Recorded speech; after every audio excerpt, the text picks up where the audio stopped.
What another day it's been.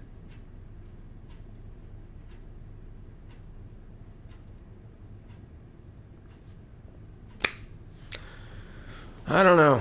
I don't know.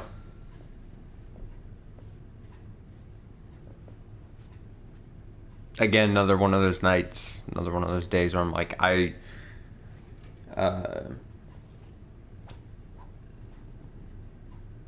I did the stream Saturday, then planning on doing stream Sunday, and throughout the whole day of Sunday, I was just like, I can't. I couldn't even muster the want, the drive to even turn on a video game and go live or whatever.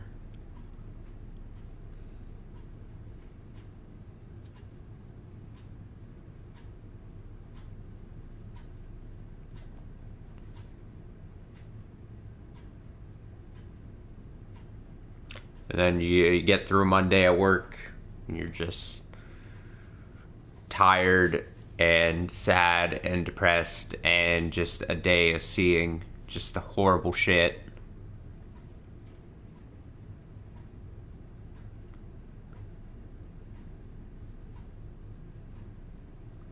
Sucks.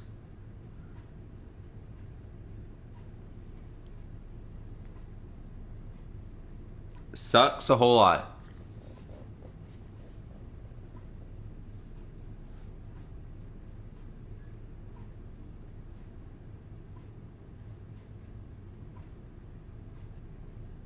But as I've been doing the last few days, just to in a very shallow attempt at feeling something personally, um,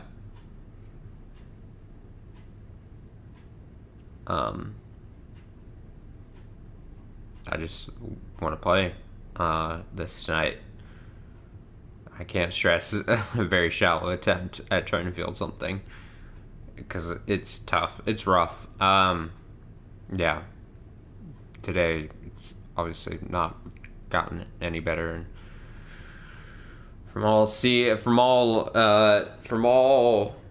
angles, looks like it's only getting worse. And because it's only getting worse because the response to the powers that be to the protests is just, surprise, surprise, inadequate, to say the least.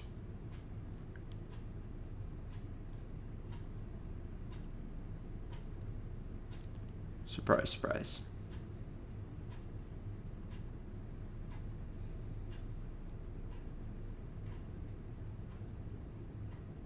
Handled with the grace we've come to expect.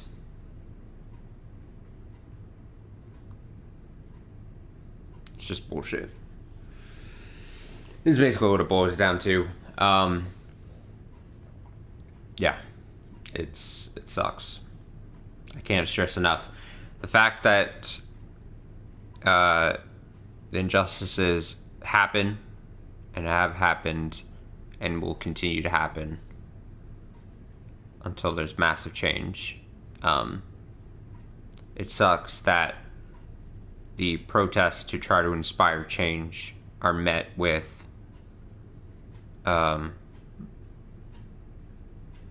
authoritarian power,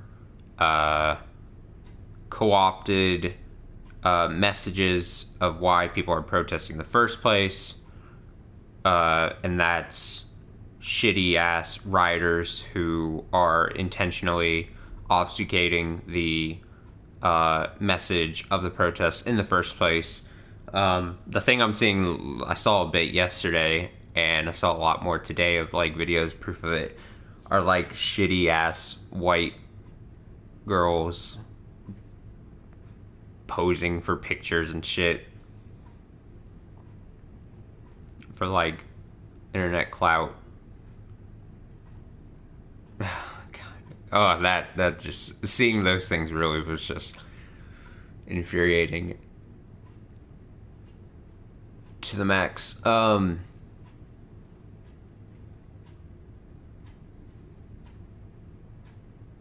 Yeah, that shit sucks.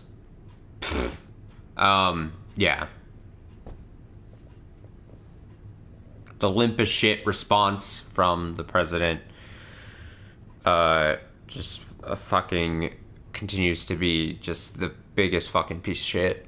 Um, not, not even pretending, or if they are pretending, then he's doing a terrible job, of caring and trying to solve the problem. But that's the point. He doesn't want to solve the problem. He doesn't care. And in some fucked up way, this is going to end up helping him. Gonna end up helping him, helping his base in the next several months.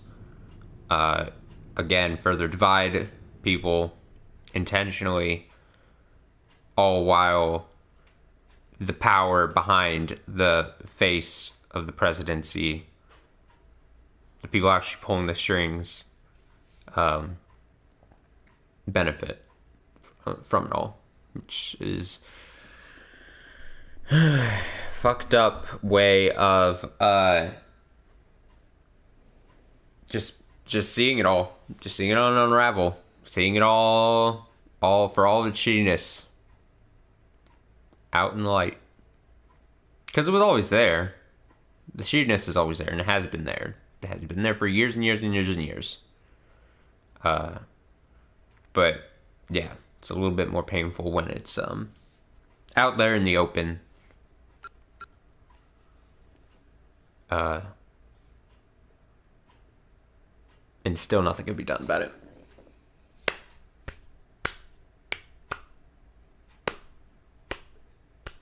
I've always said that these streams basically end up, I feel like, especially when I start going back and archiving it, and then on the very off chance that I end up turning on like a stream, which hasn't really happened much because I hate listening to the sound of my own voice in most cases and stuff, and I've lived the streams firsthand. But besides the point, as just like these end up serving as like a journalistic, like a journal-esque. I always say journalistic, and what I mean is like journal-esque. But when I say journalistic, it means like it makes me conjure up like feelings like, oh, I'm a journalist. Ick. But I don't mean it like that. I mean like journal-esque. Catalog of like, yeah, sure, video games are being played and shit, but mostly like just my feelings. It's a snapshot of my feelings a lot of the time in like real world events and stuff. And like you can go back to like certain points where there's definitely been like low points in different series. Like it's funny because when I chronicle like the series, and then especially when I put them into like playlists, and then like it's very interesting to me to see where like there's dips in mood, or clearly where things are happening outside and definitely impacting just my whole mood into a certain thing, or way I was feeling, or how certain things were going.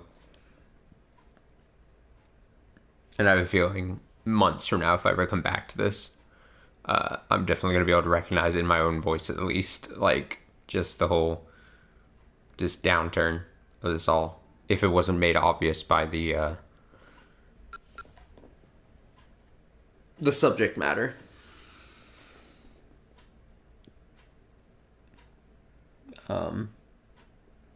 If I didn't start, if I didn't start all depressive, I was gonna start lean into and say that I appreciate Monday streams.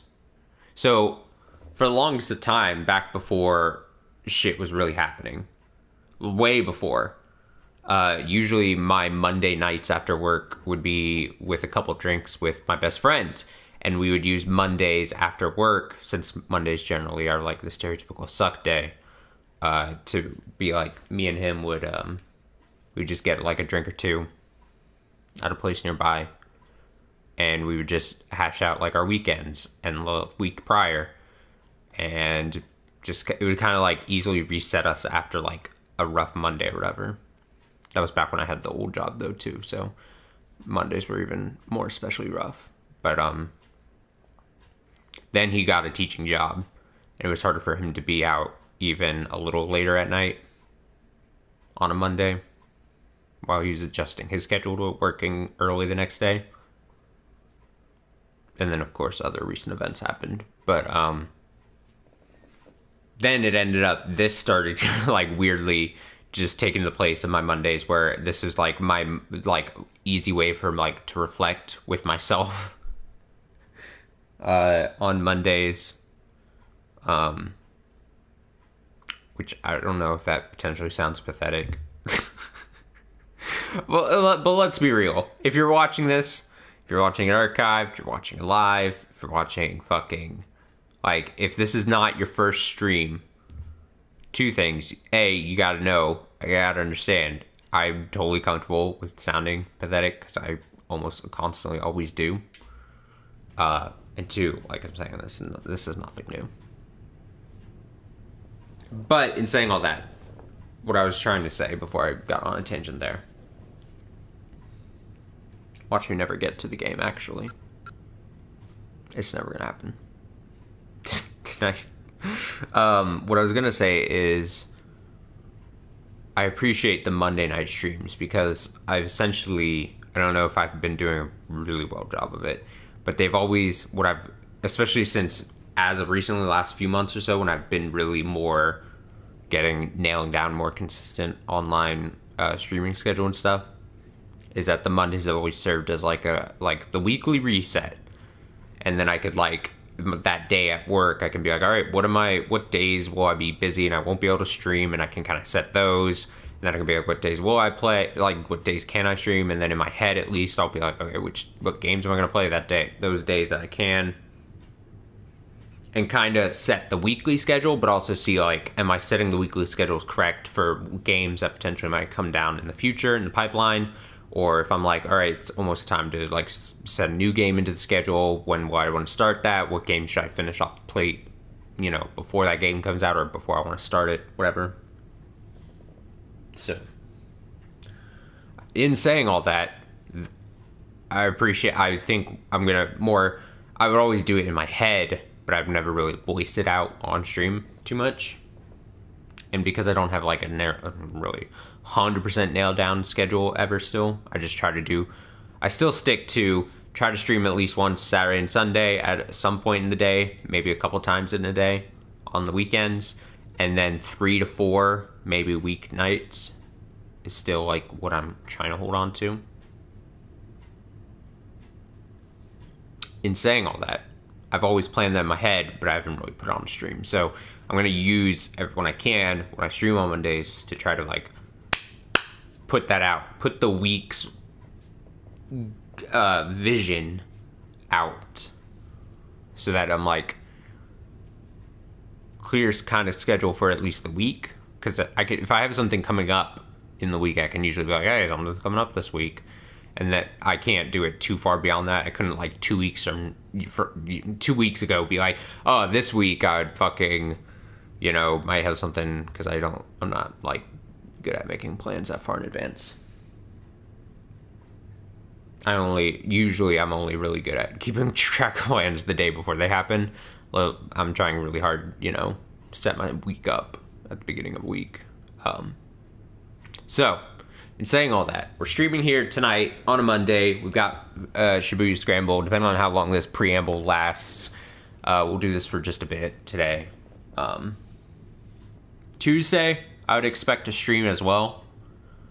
Maybe also, again, more Shibuya Scramble. Wednesday, I do have a thing. This is part of why I was bringing it all up. So Wednesday, I'm doing some online hangout thing with a group of friends. That might be happening earlier at night. So if a stream happens, I might be able to do it. I don't know how long that'll last. So there might not be a stream Wednesday. Also, Thursday, I might have something happening. So then I wouldn't have a stream Thursday as well. But that's not as nailed down as the Wednesday thing. And of course, if I'm gone both those days, I would definitely want to come back Friday for a stream. And then potentially the thing on Thursday might move to Friday because people, not I don't like making plans, but people who do like to make plans in my life, they're not good at like solidifying them. So they like making plans.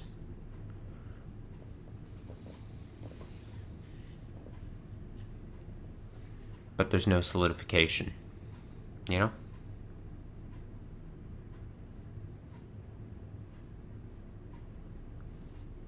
You know?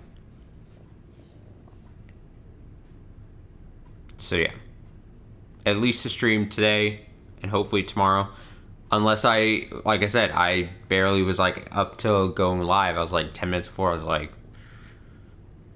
I don't know if I want to do this. Like, part of me is like mentally drained. Part of me is emotionally drained. Part of me is like, I don't know if it feels necessarily right, kind of, in a lot of cases.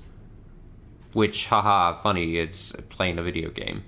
But also, it's just like, it feels meaningless almost, right? And so it's a two hands thing. Should I care? Should I be impacted so much where I feel like it's so meaningless, where I can't just turn on a video game? To the other thing where it's like, oh, don't let it affect you. It doesn't necessarily have to deal with it. It's like both of those are like, don't feel right sometimes. Because, I mean, I like this game. And is it like, am I just, and I want to play it, but am I going to get the same out of it? I mean, fuck even what the product I end up putting out on stream and getting recorded or whatever. That's the least of my concern. The biggest concern, in heavy quotes on my part, is am I going to get the same out of the game in a moment where I feel like I'm just sad as shit, right? Like, that's the thing. That's the thing. I could care less, right, at this exact moment about the product being put out, and it's more just like, is it okay for me? Am I just gonna just fall apart on stream? That'll be fun. That'll attract the viewers. Just emotionally fall apart on stream.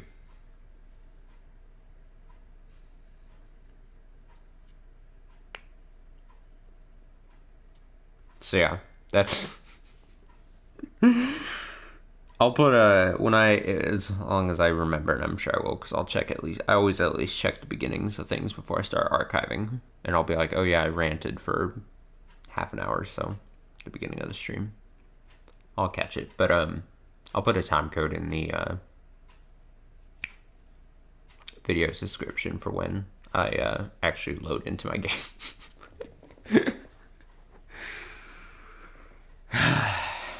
And I'm almost here, done. The thing I was saying about the weekly schedule is then, and also why I want to keep the weekly, like, this is the forecast for the week, is because then, obviously, I'm planning, like I said, games coming out in the future and what I want to do and stuff. The nearest date to keep in mind with all this is June 19th, the Friday. That's what, to the end of this week and then 2 more weeks. It's a little under 3 weeks at this point. Last of Us Part 2. I've made it clear I want to play it. I want to stream it. In saying that, if you want to get ready for Last of Us Part 2, Last of Us, the first game, all up on the channel. There's like 1 or 2 videos where there's some weird audio things because like it's almost impossible to catch. And then post-production, I was like, oh, there were some weird audio things going on apparently. Not really massively bad audio things, mind you, but yeah, you can watch me play through. I did that for Spooktober this past October. It was, I think, a good time to replay that game for the first time in a long ass time. Getting kind of ready for that. It was a good game, and I'm kind of excited for the second game. So go back, you can watch that on youtube.com/the bubman14XIV in Roman numerals. That's June 19th. Now, here's a medium brain, actually. What do I want to clear off the plate before June 19th? The main goal is going to be destroy humans. Now, that's almost done. That's going to be done in 1 or 2 more streams, depending on how big that stream can be. I probably could have finished that on Sunday if I actually streamed, which I didn't. So that's on me. But that's going to be done. Like I said, that'll probably be done this weekend. I'll probably pick early on a Saturday or Sunday and just wrap that up. Get the 100%, get the platinum, and knock that thing out. What a shit show that game is. But how do I really feel? There's like noises outside my apartment in the parking lot. It's creeping me out. Now, the second thing. Now we get bolder as we go on. Can I finish this game before June 19th? That's even a steep order. I don't know. It depends. It depends on if I can keep my mood up to stream pretty decently, consistently. You can see time played says 19 hours there. How long to beat for a completionist? I think I checked. I think it's a... No, my memory's a little fuzzy. Hazy and fuzzy I combined. 60 hours, I think, for like a complete 100% thing, which I guess would entail finishing the game and then going and unlocking all the bad endings, which I kind of want to do, but we'll see. But even that's like, according to this, would be like 41 hours or so. Add a couple more hours because I'm slow as shit when I play video games. 44 hours over the next little under 3 weeks. I mean, it's not impossible. Definitely not impossible. I would just not have to be depressed. And then the biggest, boldest goal would be, and this I don't envision happening, especially if I'm like, man, it would be just cool to kind of finish 428 before it happens, would be like, let's say I wrap up 428 way early. Then the biggest, boldest thing would be either one or two things. Would be finishing Shovel Knight King of Cards, which I never got to that one, because I basically played through all the character stories in Shovel Knight a while back and stopped before getting to the newest one. At the time was like almost fresh new King of Cards, and I never got actually to around beating it. So could I just pop that, start that, and knock that out before June 19th? Or biggest thing would be to wrap up all the side stuff I potentially want to do in Yakuza 0 and get that and knock that out. That would be really bold. I don't think I'll be able to do that. It'd be nice. And then later down the road, later this year, I could do like Yakuza Kiwami and start that. But I don't really see that happening. That's a lot to do before June 19th, if I'm being 100% honest. The two things I'd first want to knock out is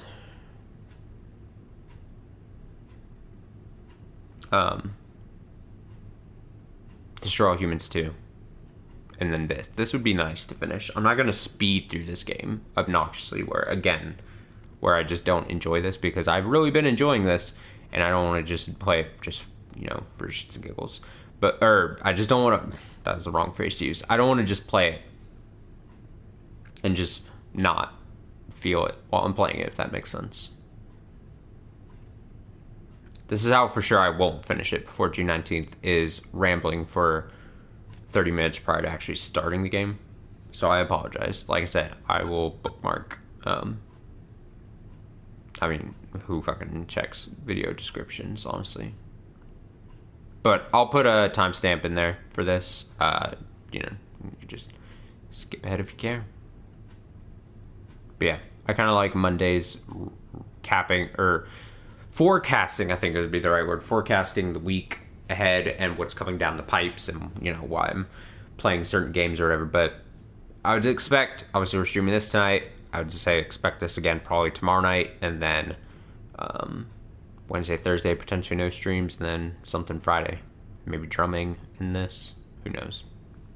Who knows where my fucking mood is come Friday. I'd probably be dead. Just brain dead.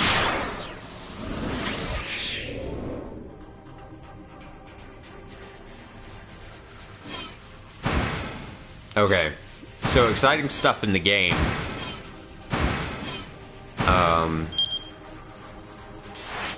We had hit a keep out in Achi's story. We started with Achi.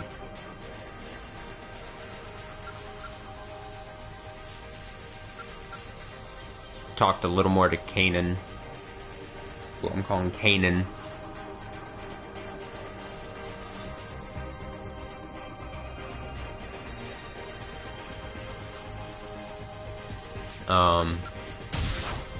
This is still gonna be intriguing. We got Maria's story going on.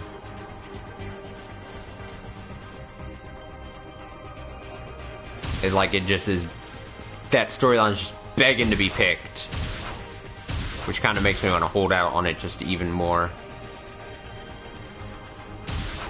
Can't believe I just rambled for like 30 minutes. At least I know I could do a solo shitty podcast if I really wanted to. I could just talk about the dumbest of things and just ramble. Get in my own head and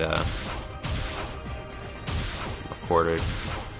And be alright. It would be shitty. It would be a shitty podcast, but it would be a podcast.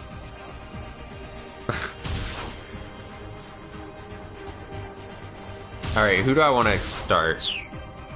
I'm gonna think about who I'm gonna start. Delay it just a bit more. I'm gonna get a drink of water. Since I was talking just for 30 minutes straight. And then I'm gonna pick one of these four.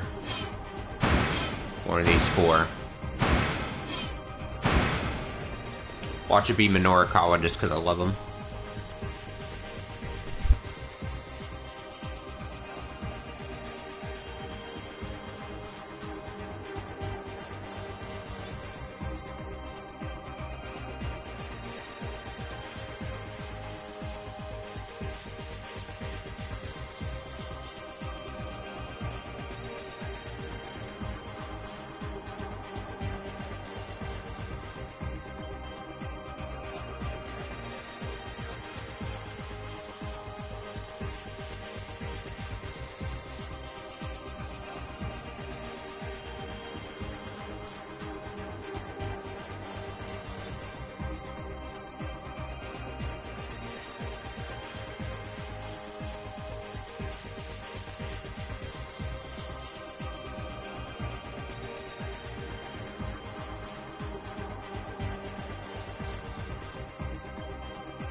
I'm choking on the water. Surprise, I've landed on Minorikawa. No! Minorikawa's cry of despair echoed throughout the cafe. His laptop monitor stared back at him, black and empty. Don't you die on me, buddy! He jabbed his finger sharply at the screen. But the computer gave no response, looking well and truly dead. What the hell? Minorikawa pounded his fist on the table. This would be a worst-case scenario even if he weren't desperately pressed for time. Guess I'll just have to write by hand then. He rummaged around inside his bag and pulled out a notebook. I can still do this, he shouted, doing his best to psych himself up for the task ahead. I will still do this. Excuse me? Sir? The waitress appeared timidly beside him. What? Minorikawa snapped, his pen still flying across the paper. Sir, if you could please quiet down? My damn computer just broke. I'm allowed a scream or two. I love you, Minorikawa. Minorikawa was in no state of mind to be quiet. If it weren't for the deadline he was racing to meet, he'd probably have gone on screaming until he passed out. Your computer is broken, you say? The waitress peered at the monitor. Yeah, look! It just suddenly stopped displaying anything. Could it be that, the battery's just dead? Minorikawa sat bolt upright. That's it! The waitress flinched at Minorikawa's finger jabbed towards her face. I hadn't considered that possibility. Hey, let me plug it in somewhere. There's an outlet right there, sir. She pointed at an outlet by Minorikawa's feet, making no attempt to hide her exasperation. Minorikawa plugged into the power cable. The monitor sprang to life as normal. So, now that's sorted, would you please be quiet, sir? Don't talk to me. You're interfering with my writing. Norikawa's fingers had already begun dancing across his keyboard. With a sigh, the waitress disappeared back into the kitchen. Oh yeah, now we're talking. His fingers picked up speed as he went about touch typing. He acted typing on a keyboard without looking at the keys. The aspiration of computer novices everywhere. The typical method involves placing the index fingers on the F and J keys, with the middle, ring, and pinky fingers resting on the A, S, D, or K, L, and semicolon keys to either side, from which all other keys are easily reached. Practice, a touch typist can instinctively hit the correct key every time without looking. The pros and cons of surveillance cameras. Proprietor of outdated electronic shop oversees high-tech camera system. Bedlam at bogus weight loss drink sales demo. Bankrupted organizer remains undiscouraged. Now Norikawa's spirits were riding high. His writing rolled along at a brisk pace. Sir? It was the waitress again, her voice yanking Norikawa right out of his soaring mood. Sir? Now what? Has the President of the United States agreed to give me a one-on-one interview? The waitress' eyes went wide with confusion. Norikawa, I know back when this game was done, it was 2008. Different times. I don't think you want that. Huh? Because unless it's something that important, do not speak to me right now. She was undeterred. Sir, please, if you could just be a little quieter. Norikawa's fingers ceased their rattling across the keys.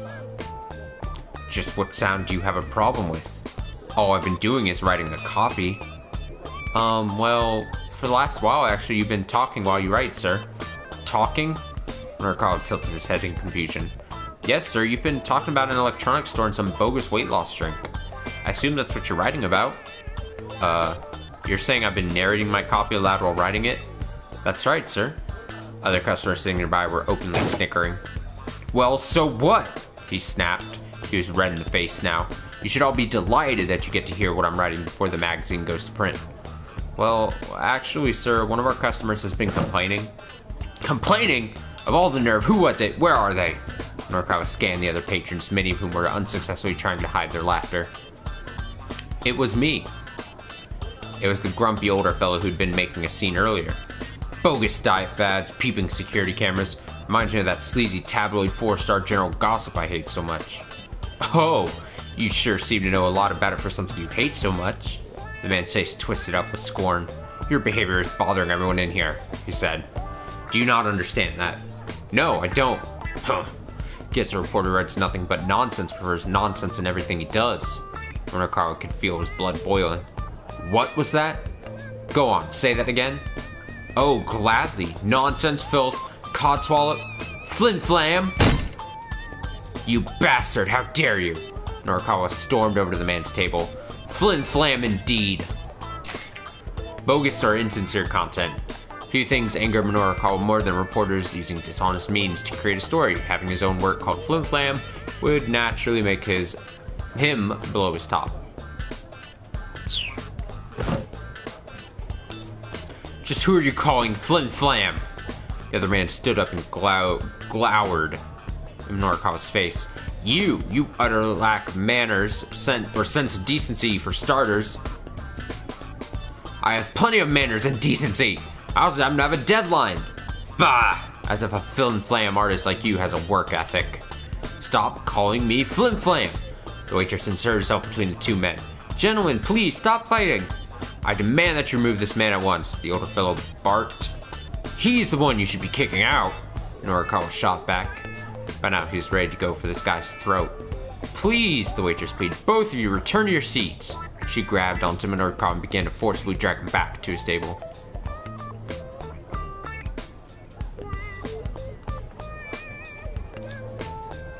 I think we wouldn't want to get the dude to leave the cafe. So I'm gonna try to de-escalate. Okay, just calm down. Norikawa did his best to swallow his pride.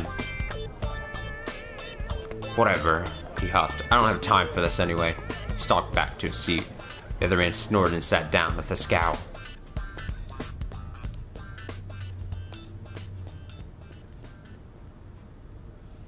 The needless interruption, just when he'd finally gotten into writing mode, had all but killed Minorikawa's motivation.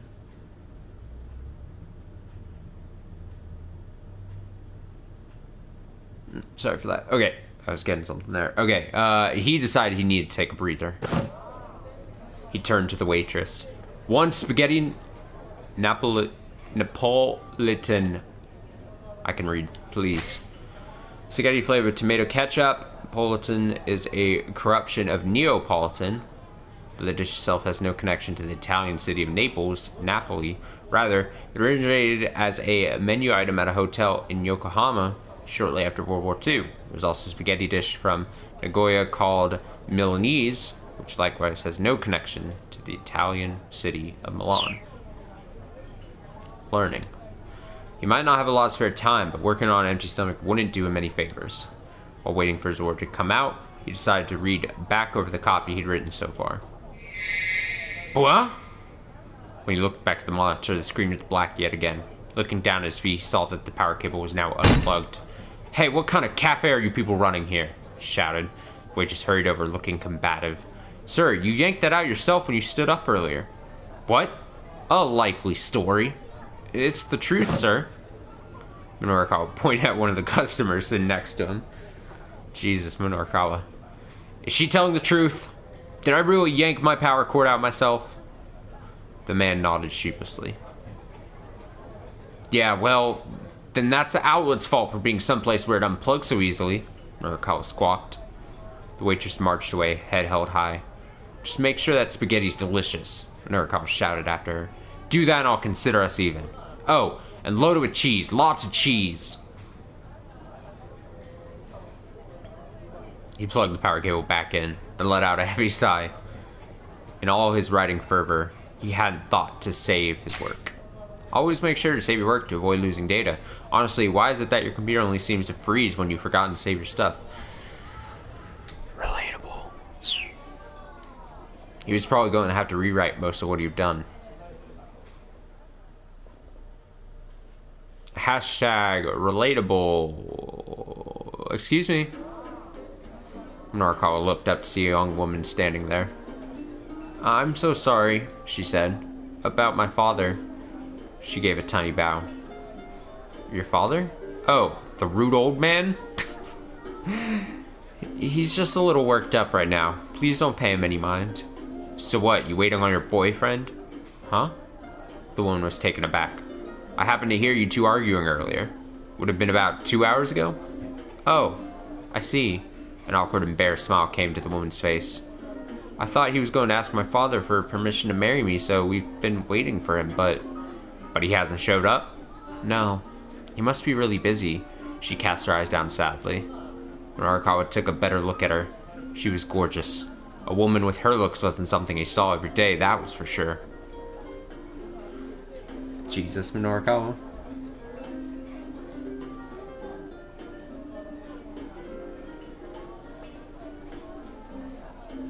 Say, would you mind talking with me for a bit? He asked. Me? Yeah. I kind of need to turn my mood around here. Okay. At least until my father gets back. The woman cast an anxious look toward the restrooms. What's your name?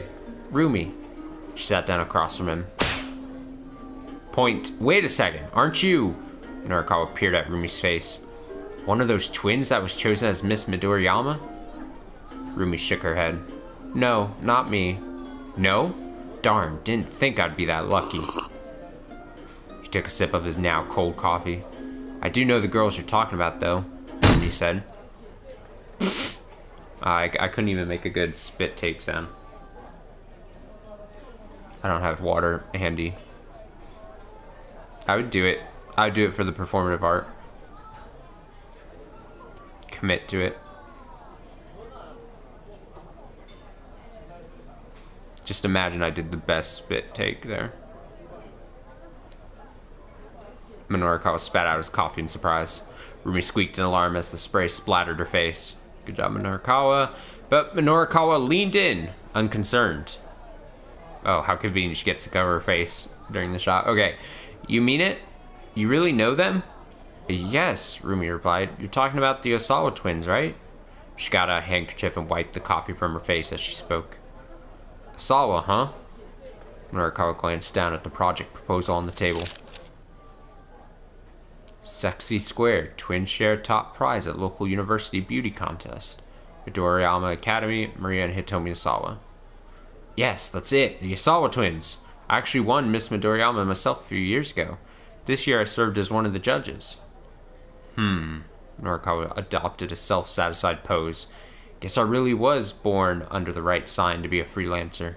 Leads just keep... The leads just... Oh. I'm just adding words for the heck of it. The leads just come to me. Sure, Rumi muttered. Okay, let's talk basics then. Tell me what you know about these girls. Well, I don't really know them personally. Rumi continued to dab the coffee on her face. But now that you ask, I do remember hearing that they had entered the contest separately. Wait, separately? Now Norikawa was a bit confused. Yes, that's right. I'd assumed they had entered as a pair, but apparently not. I wonder why. I mean, they're twins. Don't they look alike? Wear the same clothes, do everything together, and say the same things at the same time and stuff? Yes, Norikawa. Rumi chuckled and shook her head. No, not at all. Besides, these two aren't identical. They're fraternal twins, she said. Twins who were born at the same time from two eggs that were fertilized separately. Fraternal twins do not share the same genetic information. They can differ in such characteristics as sex and blood type, though there are cases of fraternal twins resembling one another almost as closely as identical twins. Maria and Hitomi Osawa happen to look very closely alike, but they do not have the same blood type. Although at a glance, they do look very similar. Still, how should I put this? They both give off a very different impression. Oh? Now that sounds interesting. Mind explaining what you mean? Norikawa opened his memo pad. I talked to them briefly after the award ceremony. The older sister struck me as really energetic, but the younger one was more quiet and reserved. Norikawa's investigative senses were tingling. Good job. Oh, great, Norikawa. I wouldn't figure a shy girl would want to enter a campus beauty contest. I suppose not, no. Yeah. I don't suppose you got anything juicier, Norikawa asked. Rumi frowned. Would you like to just go ask them yourself? She said. They don't live very far from here. Whoa, hold the phone. Norikawa could hardly believe what had just fallen into his lap. The advanced info in the project proposal had mentioned the girls were students at Midoriyama, but hadn't given an actual address. If you could talk to them directly, now that would be a pay dirt. Now that would be pay dirt? Huh? I've never heard it phrased like that. But I don't know English very well, so. You know where they live? Well, not exactly. I just heard that they lived in Shoto. Aha, Shoto. That wasn't far away. A car and motorcycle could get there in about 10 minutes. It'd be quicker than going to Midoriyama Academy, and he'd be able to meet with the girls themselves. Norikawa flashed a quick look toward the restroom. It looked like Rumi's father had just gotten back. Sorry, she said. I should be going. No problem, and thank you. Rumi gave him a quick nod, then hurried back to her seat.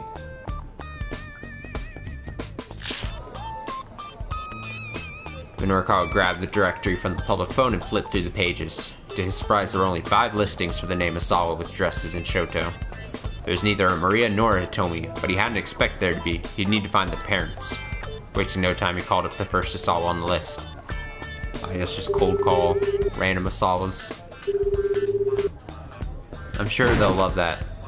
Bingo! Norikawa couldn't help but pump his fist in excitement. He'd gotten the right place on his first try. Way to go, me! He committed the house number listed in the phone book to memory. Just then, the waitress reappeared with a disgruntled expression, and Norikawa's order of spaghetti Napolitan. I don't read like that now. Here you are, sir. Oh! Pasta was pot high with an impressive mound of grated cheese, is the word it said there, not amounts. It looked almost like a miniature mound of snow. Hey, Dis, what's up? Hope you're doing well. A massive cheese mountain. You did say lots of cheese, sir, the waitress told him. Oh, fucking Dis. I don't think you were here, and I don't know if you would have caught the archive. There's a big reveal that had happened last part to this. And it's important. And you'll see probably soon what it would be. We'll wait till we back out of Minorikawa's story here. I won't interrupt Minorikawa's moment here about his big cheese mound, but you'll see probably in a bit, and then I'll give you a brief little update. Okay, she sat down a canister of cheese and a bottle of Tabasco. It has to do with Tama's identity. That's a tease right there. Okay, Tabasco, a sauce made by the US-based Mel Henny Company, consisting of hot peppers, grain vinegar, and rock salt. Known for its distinctive spiciness, you can make spaghetti and pizza quite tasty with the addition of just a few drops. Tabasco also goes pretty well with ramen and curry, recommended for times when flavors lacking a little punch. However, even one drop may be too much for those who can't handle spicy things. It has been claimed that Tabasco was first imported to Japan by a certain well-known former pro wrestler, but this story is untrue. Oh, this looks good, Minorikawa exclaimed. He twirled some spaghetti up with his fork and shoved it into his mouth. The slightly sour sweetness of the ketchup blended perfectly with the mellow flavor of the cheese. Oh, that is tasty. There's nothing like satisfying grub to lift the spirits. He turned back to his laptop, still wolfing down the spaghetti. Alright, we're back in action. Let's do this. Yet again, he unthinkingly blurted his words aloud as he slipped back into writing mode. I've got this, I've got this! Ketchup smeared around his mouth. He set his fingers tapping away at the keys. The waitress let out another groan of dismay. Huh? You say something? Minorikawa glanced in her direction, but the waitress faked a smile. No, sir, I don't think so. Yeah? Well then go away. You're distracting me. The moment he looked away, she clenched her fist in indignation. Nothing, sir. Good luck with your work, sir. I don't need luck. I've got this. Eyes jumping back and forth between pasta and computer, Minorikawa got to work on his copy once more. Before long, he was oblivious to every sound in the cafe around him.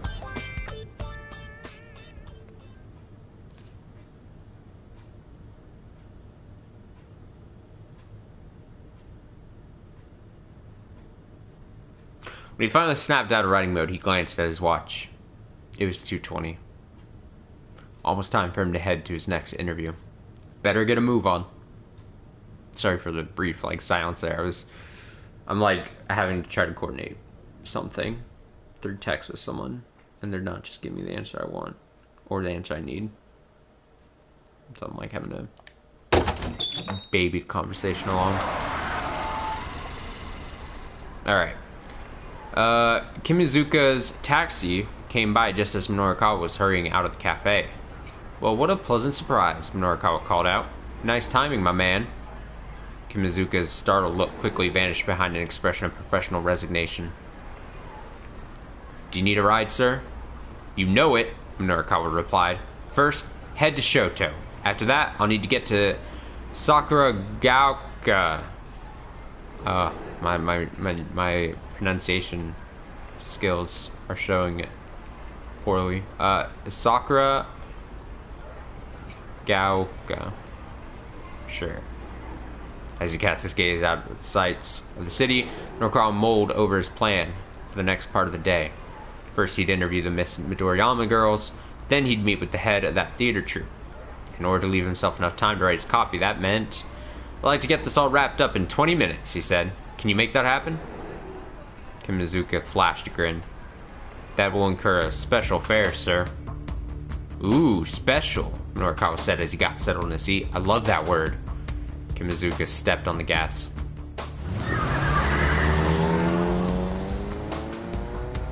Shibuya was a town of contrasts. It was a town of young people, unpretentious, energetic. The Scramble intersection in Center Gai perfectly conveyed that vibrancy. However, if one turned right at the 109 building and head down Bunkamura Dori, the town's whole atmosphere changed. Shoto was one of Shibuya's, indeed one of Tokyo's most upscale residential districts. This looks just like an alley in Yakuza. Like one of those back alley little things. Wherever one looked, there were stately manor houses, giving off an imposing air, sending the message that this was no place for the common folk.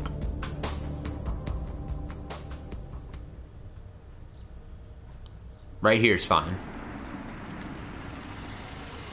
Norikawa directed Kimazuka to pull over. Wait, here for I misread that. I thought that was like a comma after the wait. Apologies. Wait here for me. I'll be right back. Hopping out of the taxi, he checked the nameplates of the nearby homes. Ah, here we go. He'd spotted a nameplate that read Asawa. Kenji Asawa, huh? The name nagged at him somehow. It had been in the back of his mind ever since he'd seen it in the phone book back at the cafe. Had he heard it someplace before? Oh man, Asawa and Minorikawa are gonna meet. He walked up to the gate and pressed the button for the intercom. Even the little chime it made when pressed sounded elegant. Minorikawa waited, but there was no response. He looked at his watch. It was 2:30 now. His interview with Shinosuke Orai of the Wandering Angels was supposed to have started already. Episode 3. With help from Shinichi Bondo, Mondo was able to get out of his apartment. Then, when all the players had finally assembled, the troupe proceeded with one last rehearsal before showtime. But again, tragedy struck. Mondo came down with food poisoning after eating his lunch! Exclamation point! He was rushed to the hospital in an ambulance, and the Angels were once again lacking an actor for the key role, Shido. Orai was on the verge of panic. Finally, however, he came up with a solution. Novice actor Takuya Amo, age 31, would take on the part. And it's continued in episode 4. Great. Still, he wanted to meet with the twins first if it was possible. He had to make a choice. Fuck it, go. Well, I'll have to come back later.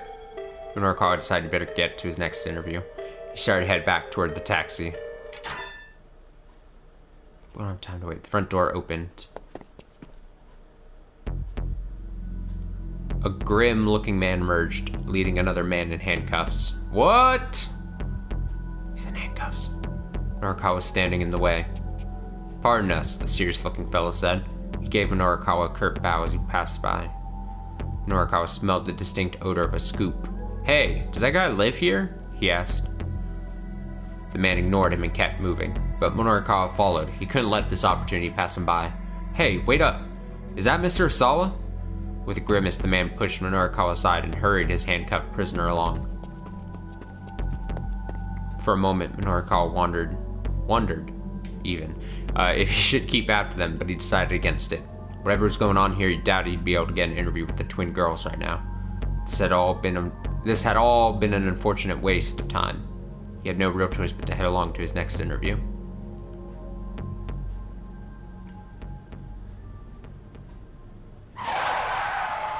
Screech. A few minutes later, the rear tire skidded sharply as the cab came to a stop beside a different curb.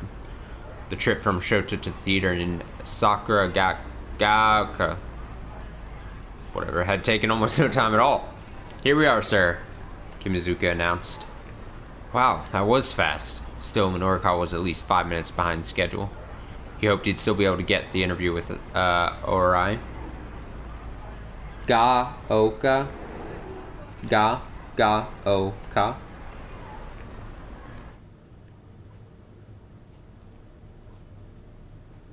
Where was it? Can I not even find it? I'm trying to put your pronunciation to the actual words that I'll remember. Now I'm just like Oh. Sakura ga oka. Oh. See, my problem then is there's a distinct 3 syllables in the last 5 letters, whereas every time I was saying it, I was trying to like GAO. I was trying to do as like one kind of like 1 syllable. Gaoka. Sakura Gaoka.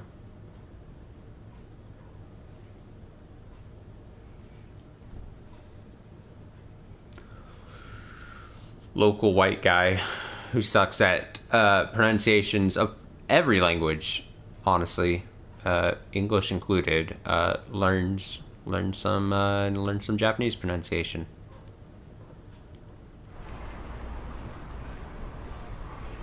He hoped he'd still be able to get to the interview with it. Alright. Oh, alright. Now every fucking word is gonna be under like a microscope for me.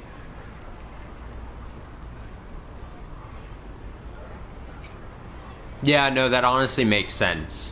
I don't know why I was just intentionally... I don't know what in my head, my brain was like, oh no, when you see GAO to try to get it into like, smush it into like one thing. But it does kind of make sense to just separate it.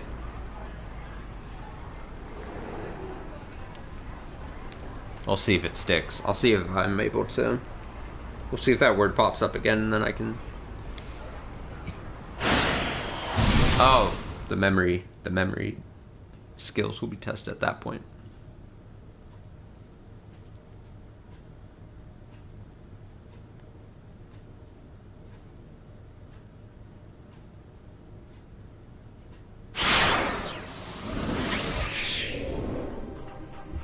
Oh, so in my like 30-minute pre-stream rant about things, there's one other thing I was meaning to say.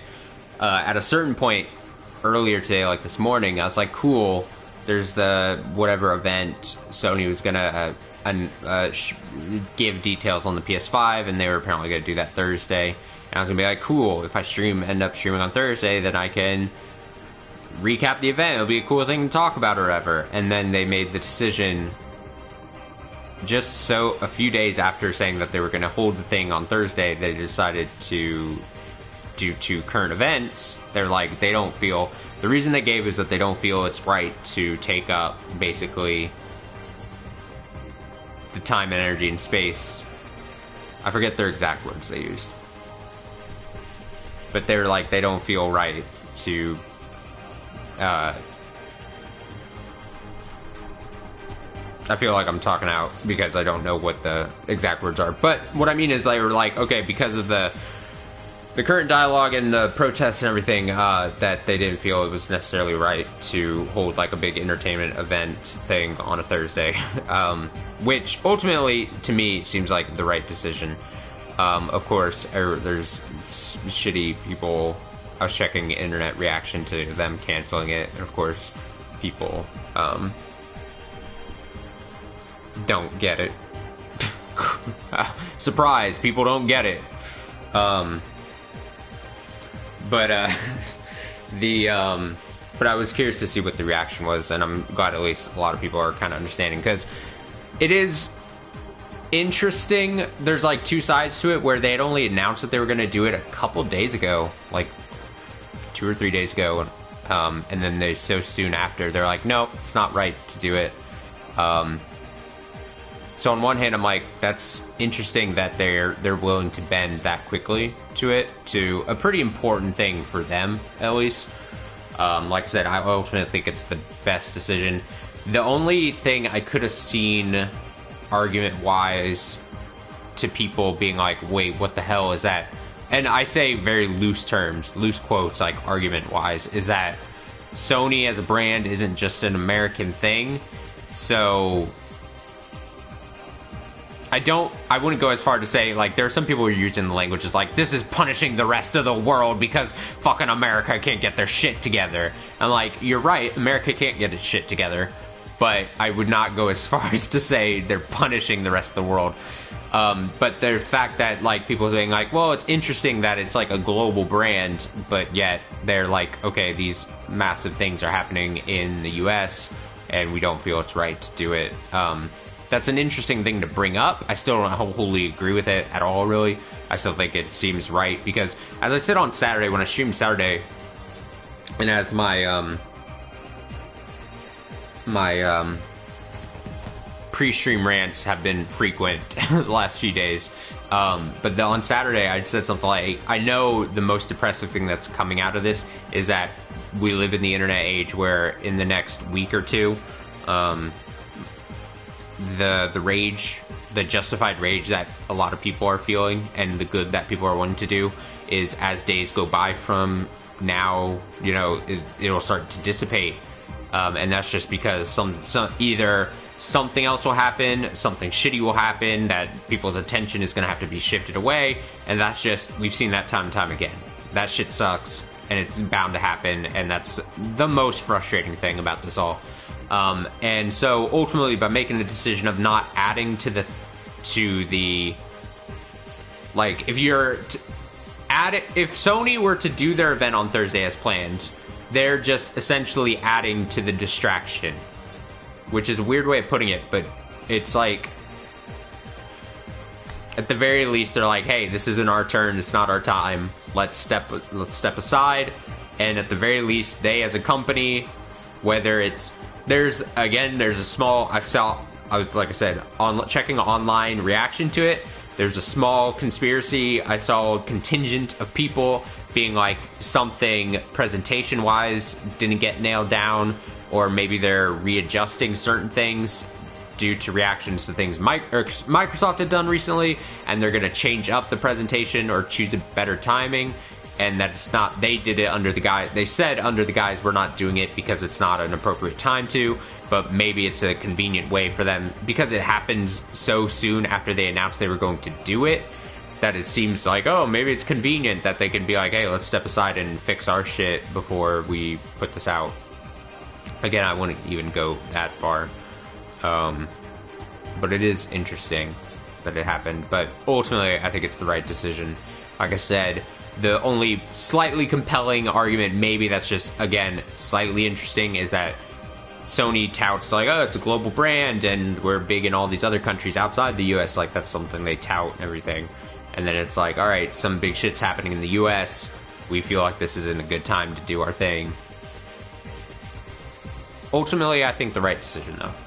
It is just very interesting. As a shitty student of the game industry that I hold myself as, and just someone who finds the actual industry as a working mechanism, I find, like, the industry interesting. It's interesting that that's the stance to take so soon after being like, hey, this is going to be our big old ramp up to the whole new, showing off the whole new generation thing. And then 2 days later, just being like, no, we're deciding that probably it's not worth the potential PR hit to go through with this. Honestly, like I said, I think it's for the best, and I'm not upset at the slightest. Like, I was looking forward to it, but even I, like, was sitting at work before I heard that it got canceled. I was sitting at work being like, I just don't have the mood for anything. Like, it just felt weird to even be potentially excited. Okay. All of that besides the point. I meant to include that into, like I said, the 30-minute pre-stream rant that I had today. Tama is Maria. Maria is Tama. At the end of the previous hour, they set it up where you could only basically get into Tama's story by completing everyone else's hour. And then it was like, Tama finally got, like, the costume loose enough to, like, take off the head and stuff, and then it was like a reveal. It was a great reveal, and then it was like, oh my god, it's Maria. That was the surprise. That's all. It's just, I'm making it like it's a huge ass thing. No, it happened, and then on stream and for the next day, I felt dumb that I didn't even consider that to be a possibility. Like, I was talking to my brother who has been watching along on the live streams and the archived ones that he's missed, the live streams of and everything. And he didn't catch that Saturday stream where I did it. And then I was like, you gotta watch the archive because there's a moment in there. Like, I didn't say anything else. And then me and him were talking. I was like, I felt so dumb when that was revealed that I didn't even for a second think, like, oh, they stuck Maria, the missing person, inside the Tama costume. Like, I didn't even...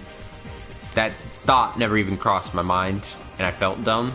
But I was like, of course. Of course. Of course. But it was like a great reveal. It was a good moment. So we're at 2 keepouts with Achi and Minorikawa. So now we've got 3. Let's just fucking do it. Let's do it. Let's do it. Maria time. Maria time. Since being revealed out of the costume, the sales clerk continues to stare at me. You know, you look really familiar, he says. Huh? Really? I perk up at that. Maybe I can find out something about who I am. What is this? Yeah, you totally look like some pop singer or TV personality. I just can't remember who. Oh, that's what you meant. My shoulders slump in disappointment. Look, if you're trying to flatter me, how about a discount on the necklace? Sure, okay. I mean, it's just something I picked up off the side of the road. The sales clerk stammers for a moment. Okay, how about I take off 10,000? 30,000 and it's yours. You mean it? That perks me right up. Guess I'm easy to please. Oh, Jesus, I don't like how easy to please is highlighted.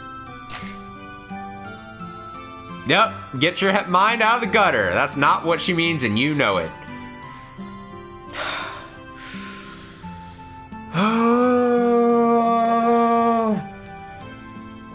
Oh, King called me out.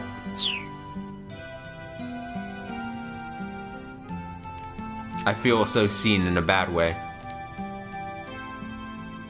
Sure, you look like you might need to buy some new clothes too. He points to my sweater. Oh, it's ripped. There's a tiny tear in the left shoulder. So, what do you want to do about the cat? The sales clerk adds. Want me to dispose of it for you? He gestures at my costume with his jaw. Oh, right. What should I do? Deal with it myself, or else he wants to help me, may as well... No. Keep the costume. Keep the costume. I feel a little guilty about having him go out of his way for me more than he already has. Or he has already. Maybe I should deal with it myself. He looks a bit disappointed when I tell him that. Yeah, he's gonna fucking keep it and try to pawn it off on someone.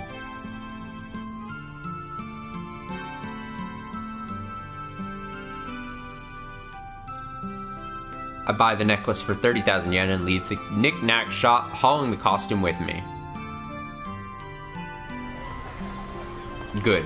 Yes. Just giant cat head strapped to the back. That's the way to do it.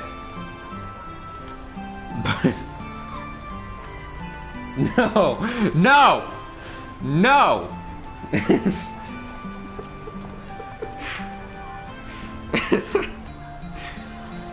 But as I walk along, I start regretting my decision. I can't find a good place to throw the cat outfit away. Finally, I spot a convenience store that looks like it'll do just fine. One of the employees is out front cleaning out the trash can. Several large garbage bags line the side of the road. Perfect. Maybe I can have him toss up the costume along with everything else. Excuse me, so I've got this old cat suit here. I figure it can't hurt to ask. Yeah, I know. The shop boy takes the costume from me. The shop boy, Taku Akato, 22 years old, getting by on part-time employment. Recently, after a number of employees quit in rapid succession, the owner hurriedly took on several new hires, but for some reason, instead of everyone chipping in on the cleaning, Akato always winds up stuck doing it. You're here to throw this thing out? I got it. He sounds wholly unsurprised. He accepts it so blithely that I actually feel bad. It's been like this all morning, he says. I don't even care anymore. Just throw away what you need and be on your way, I guess. It's been like what all morning? I'm out here cleaning and people keep dumping trash on me. First it was this couple that up and threw a garbage bag at me. Hachiendo and Hitomi Osawa. The two have just run into a girl called Kanan. But some homeless looking guy came after that. Some homeless looking guy came by and took all his clothes off and left. What? Detective Yuji Sasayama from the Shibuya precinct. At the moment Sasayama is searching for a costume for his next disguise. Oh, he ditched his disguise. Yeah. Like just now, some chubby girl tossed out some empty cardboard boxes and a bunch of empty bottles. That must have been Chiri. She was probably drinking the burning hammer while she walked along. So when you came by just now with this thing, I knew right away. Yep, this again.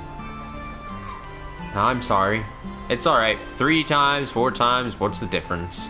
He flashes a bright smile, but it's clearly insincere. I mean, he doesn't have to be a dick about it. Then he looks at me more closely. Huh?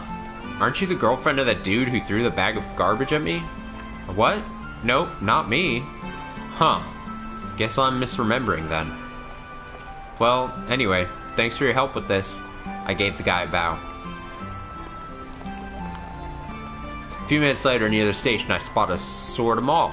Checking the directory by the entrance, I see that it's got several clothing shops and an arcade inside. Sega. They probably sell shirts in there. I hurry on inside.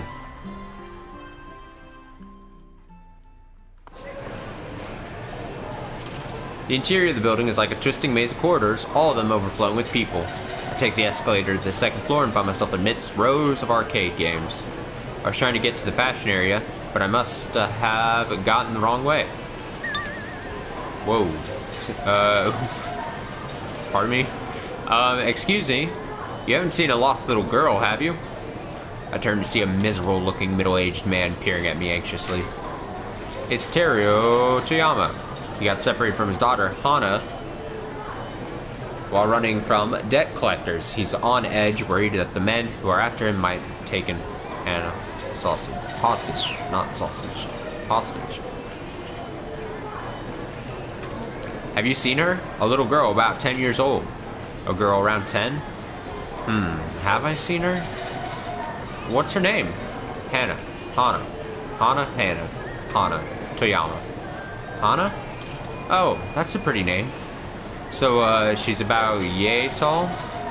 The man launched into a rapid-fire explanation describing the girl's features, hair, and clothes. I got separated from her around Center Guy. She looks like, she likes this place, so I thought maybe she'd come here. Center Guy. That's right, now I remember. This is the guy I bumped into earlier in the afternoon while I was racing around in the cat costume. He got separated from his daughter? Yikes. If she did come here, it's not going to be easy to find her in the midst of all these crowds. Are you sure she didn't go back home? I ask. Well, there's this problem, he mutters. Going home isn't an option. Well, that's not really an explanation.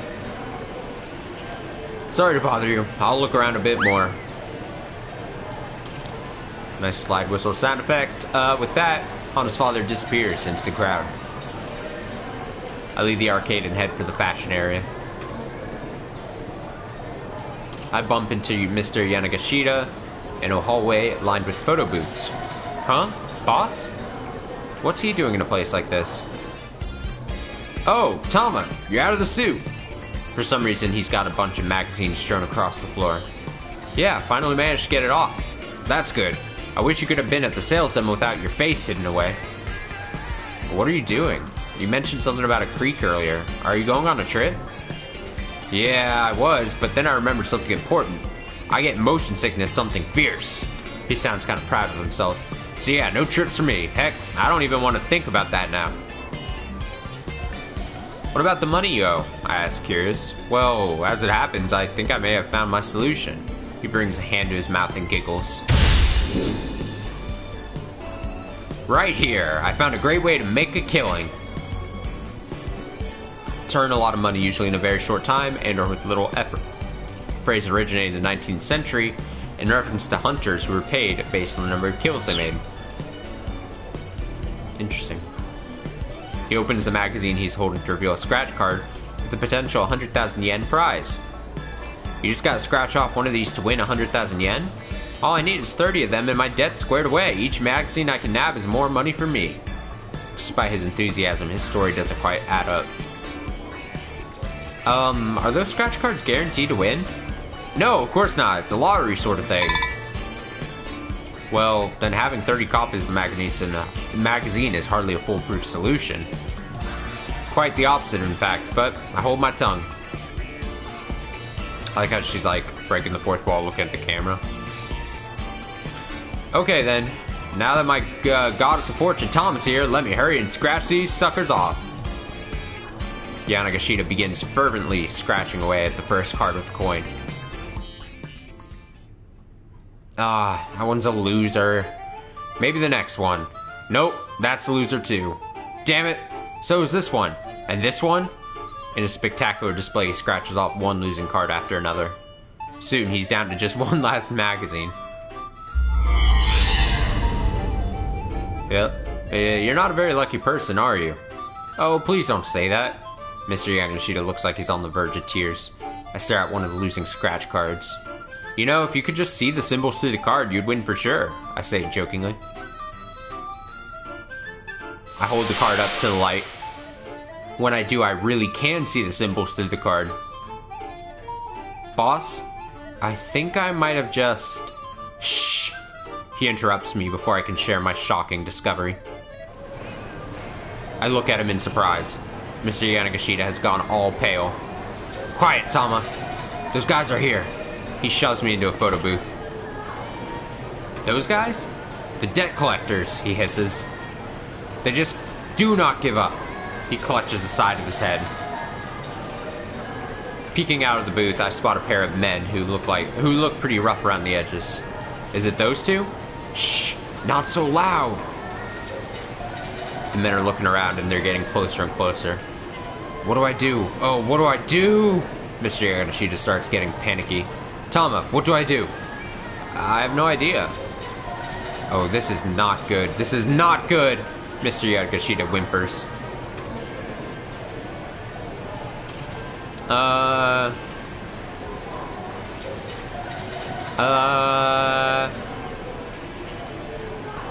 I'll be the good guy. This guy gave me a job, so I kind of owe him. I took a look around for a better place for the two of us to hide. Unfortunately, I don't really see anywhere that might work. We might be safest staying right where we are. Just stay nice and still and we'll be fine, I whisper. Yeah, you're probably right. The curtain is drawn so people can't see inside, but just to keep up appearances, we start taking photos as if we're normal customers. I really hope they don't look in here, Mr. Yanagashita murmurs. What do we do if they find us? They won't, just don't worry. Despite my reassurances, it was a while before he stopped trembling. Then he said, You know, Tama, they say that when a man and a woman meet under unusual circumstances, it's easy for them to fall in love. Mr. Yanagashita! I need you, sir, to keep it in your pants for just a moment. Do not use the stressful moment to be weird. Please. The game needs to be telling Mr. Yanagashita to not get his mind out of the gutter, honestly. Uh-huh. Do they now? They do. Going through an extreme situation together makes you fall for each other. So, wanna go get married? Damn it. No way. Yeah, I am not having this conversation. Anyway, I think they're gone now. The debt collectors, I mean. Mr. Yanagashita peeks out and quickly scans the surrounding area. They're gone? They're gone! Ahaha! So long, losers! His fear is given way to a burst of manic energy. Guess I'm in the clear now. Thanks, Tama. Come on. Let's take some commemorative photos. Huh? To commemorate what, exactly? Come on, it'll be fun. Okay, big smile now. Ready? Cheese! Butter! Margarine! Afro life, great. Yep. Adorable. After that, I part ways with Mr. Yanagashita and head to a different floor. I don't tell him about being able to see through the scratch cards. The guy really ought to develop a proper work ethic. Yeah, fuck him. Fuck him, says Maria. Hey, come on, wait up. I'm on the escalator to the 3rd floor when I hear someone shouting. I figure it's someone yelling to their kid, but when I turn to look, I see a young man I don't recognize staring right at me. Where are you going? It's not safe for us to get too separated. What? Who's this weirdo? Is this some sort of new pickup trick or something? I rush up the escalator to get away from the guy. Fuck him. When I get to the restaurant section on the 4th floor, I'm hit with a sudden pang of hunger. Come to think of it, I haven't eaten a thing all day. I'm so hungry, I mutter to myself as I walk around. What should I eat? Then I spot Cheery coming out of a Chinese restaurant. Hey, Cheery! She turns to look at me confused. Oh, my phone thinks I said Siri. No.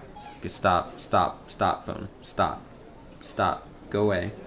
No. Yep, you don't understand because I'm not asking for you. Not Siri. Cheery. She turns, I think it said exactly, yeah, it says, hey, Cheery. Yeah, which is exactly the words to summon the phone. Yeah, that's unfortunate. That's an unfortunate line of dialogue. Although little back when this game came out for the Wii in Japan only in the year of our Lord 2108 did I think the developers think that in the future you would be able to activate a voice recognition program on your cellular device that you never actually usually meaning to summon and then close out. Like, I doubt they had the foresight, so I can't really blame them. Really, I just blame Apple. I maybe once or twice in my life, I remember a period of time where I was like, man, I gotta think of ways to actively do it. And then they made it, like, I remember when I first had an iPhone and they first built in Siri, and it was a thing where you had to have the phone plugged in for it then to, like, voice recognition be like, oh, spring to life. And then I remember some update to the phone later on where it was like, no, you could just have your phone, it could be on doing whatever, and if you just say the word hey, and then you follow it up with the name, then it will turn on. And I was like, oh, this is going to be even worse.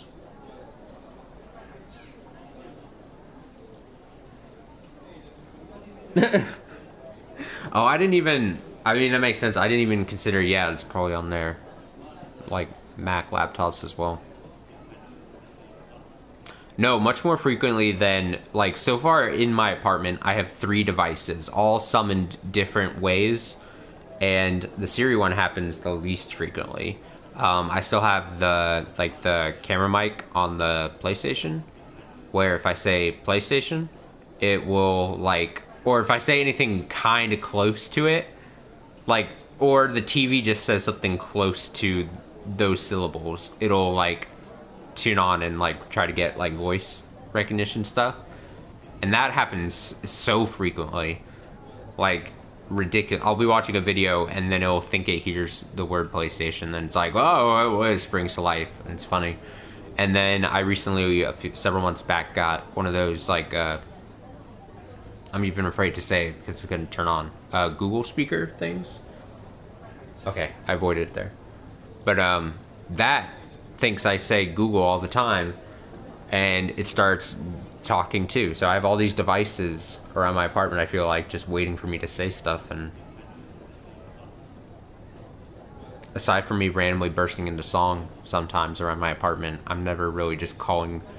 Speaking to electronics is just kind of weird to me. And I know I say this as I'm speaking into a mic, but I mean, I can't get over the weirdness hurdle, I feel. When I'm like, oh, let me talk to my electronics to do voice commands. Like, there's a certain weirdness to it that just is not great.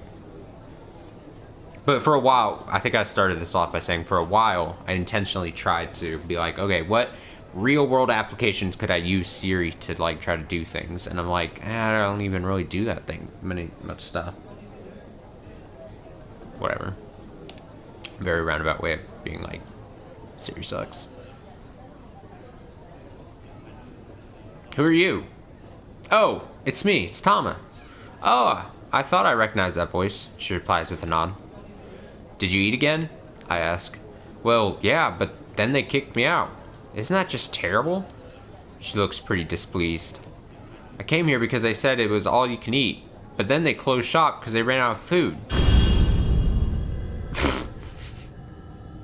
What is this? Just like a little like gremlin coming out from around a corner.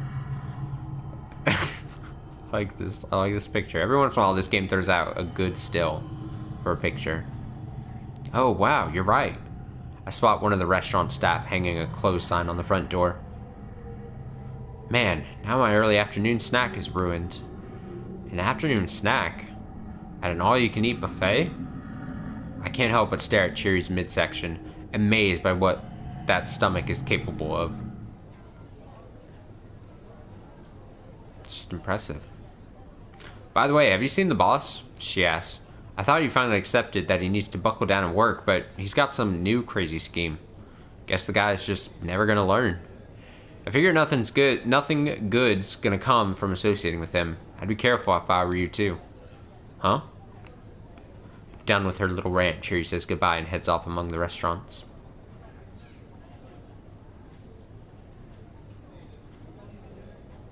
Hitomi? Who said that? Were they talking to me? I turn to see a businessman of some sort staring in my direction. Like everyone I've run into today, I don't recognize him. For some reason, though, I feel relaxed in his presence. Is that you, Hitomi? Hitomi? Could that be my name? Or are you Maria? No, As I fumble for words, the man peers at me with obvious concern. What are you doing in a place like this? We need to get you back home. Your parents are worried sick. My parents? Did someone file a missing person report while I've been wandering around with amnesia? The man leads the way, and I follow. Yes, follow the stranger. Good idea!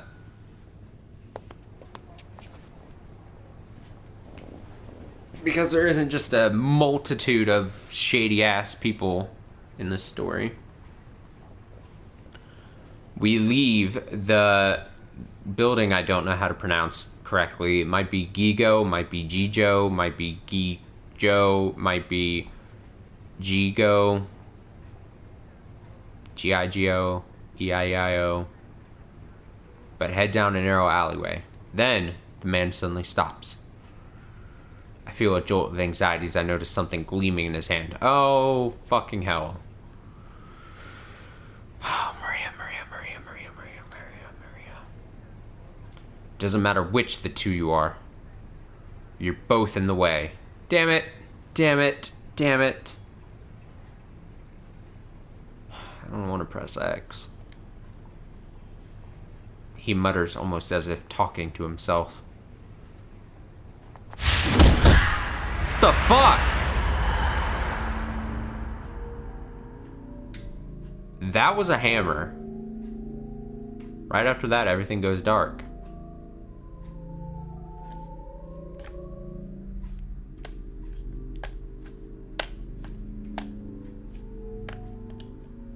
Bad ending number 37. A mysterious man. After meeting a man who seemed to know her on the restaurant level, our heroine hoped to find out more about her past. Instead, she wound up getting attacked in an alleyway with a hammer. Ultimately, this all came to pass because she was avoiding that young man who mistook her for Hitomi. If he hadn't come shouting after her, she would have gone on to buy some clothes as she'd originally intended. Ah, it's Achi's fault. Of course. Achi, how could you mistake Maria for Hitomi like you did and scare her away into the clutches of a bad dude? Bad, Achi, bad.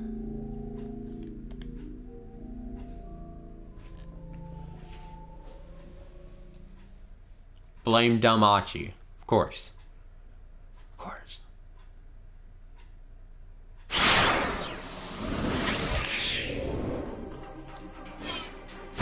Getting stricken by a hammer here. Well... Are you telling me then?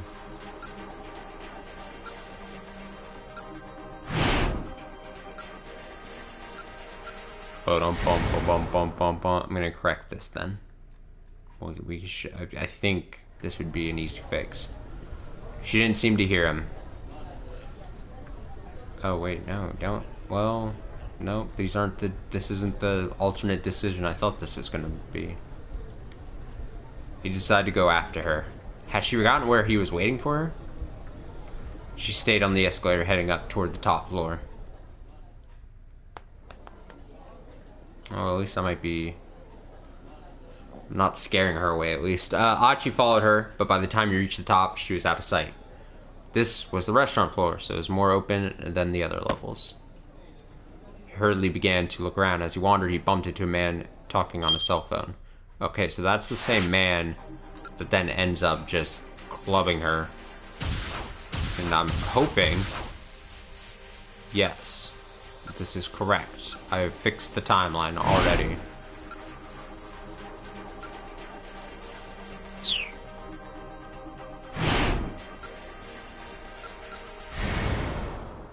Going back in then. I have to go all the way back here though. Oh, this is not good. This is not good. Yamashita whimpers. We'll just... This guy gave me jobs. I kind of owe him. I took it around for a better place. Two of us to hide. Unfortunately, I don't really see anywhere that might work. It might be safe staying right where we are. Just stay nice and still and we'll be alright. Whisper, yeah, you're probably right. Yep, posed with his shoes for some reason. I'm not quite sure why the shoes are off of his feet at this moment. Yep, we gotta fucking witness this cringy moment again. That's what I want to see. I really hope they don't look in here, Mr. Yamashita murmurs. What do we do if they find us? They won't, just don't worry, despite my reassurances a while before he stopped trembling. Then he said, you know, Tama. So, when a man and a woman meet under unusual circumstances, it's easy for them to fall in love. Do they now? They do. Going through an extreme situation together makes them fall in love with each other. So, want to get married? No way. You're a creep. Hey, good on Maria at least. Even in her, even in her, confused, amnesia-ridden self state of mind, she still is like just quickly swats away his weirdness. At least. Anyway, I think they're gone now. The debt collectors, I mean. Mr. Yamashita peeks out and quickly scans the surrounding area. They're gone. They're gone. Ha. So long, losers. Is here. Has given way to a burst of manic energy. Guess I'm in the clear now. Thanks, Tama. Come on, let's take some commemorative photos. We just get to see the cute little photos again, I guess. It'll be fun. Okay, big smile now. Ready, cheese. The day we met, BFFs, Afro life.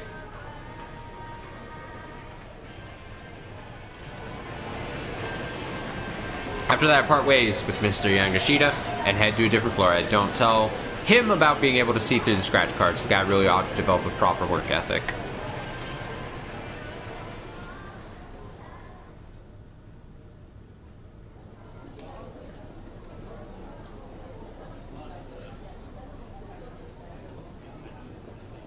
Why is... Okay, that was weird. The thing was like freaking out here.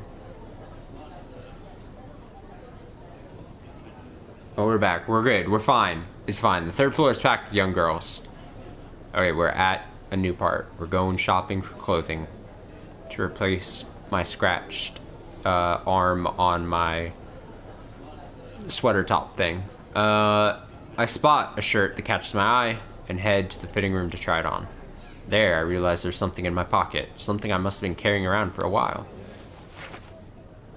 Da-na-na-na. It's a photo.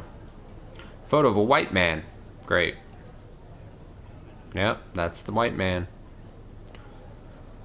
Who's this guy? It's Stanley. I can't quite tell if I recognize him or not. This man. Huh? Did the screen do like a fuzzy thing there for a second? Like a little glitchy thing? Or am I just imagining it? Okay. I was about to say, I was like, did I just see that? Or am I imagining it? I want this game to get like the mystery plot to this whole thing. I want it to get like super meta. I just want this to just ramp up so dramatically. Huh? Oh, yep, here we go. Dangerous. Dangerous white guy. I hear someone's voice inside my head.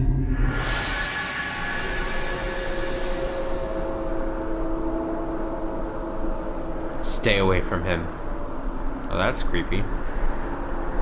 Flashes of memory flicker in my mind. I see a girl standing before me. I can't quite recall her face, but I get the impression she's someone very important. She speaks to me. Oh, it's Kanan. She's got the tattoo on her arm thing. This man is dangerous. Stay away from him. And the hair. The mystery woman that we barely know anything about, but I'm very interested in. That's all. Then I snap back to my senses. It feels like I was right on the cusp of remembering something critical. At any rate, it seems that there's some connection between me and the man in the photo. That scares me though, because Kano has been having to deal with this white guy as like a partner for a while now. And obviously he doesn't give off the right impression, but seems like he's probably not good. Try as I might though, I can't recall anything more than that.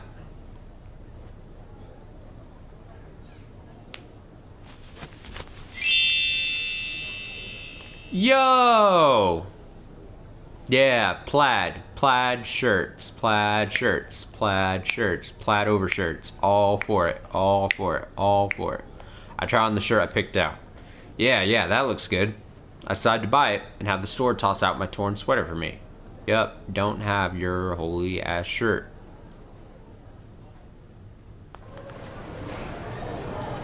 As I'm about to go down the escalator, a young man strides up to me as if I'm an old friend. I'll have to jump into Achi.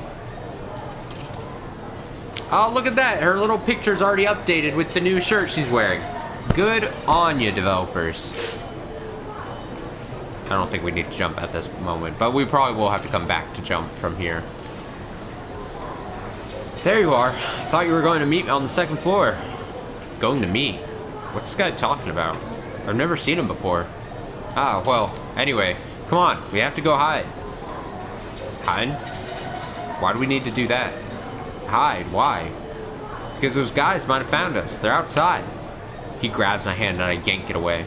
Hey, come on, what gives? Is this some new pickup trick or something? Whatever it is, it's way too aggressive. I get the heck out of there. Hey! Hey! The guy keeps shouting, but I ignore him and try to slip away into the crowd. When I look back, though, I see that he's still following me. Creepy. What do I do? I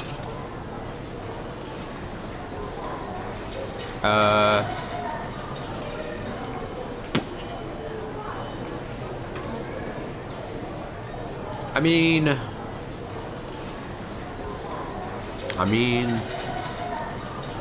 maybe I should hide someplace where there are fewer people.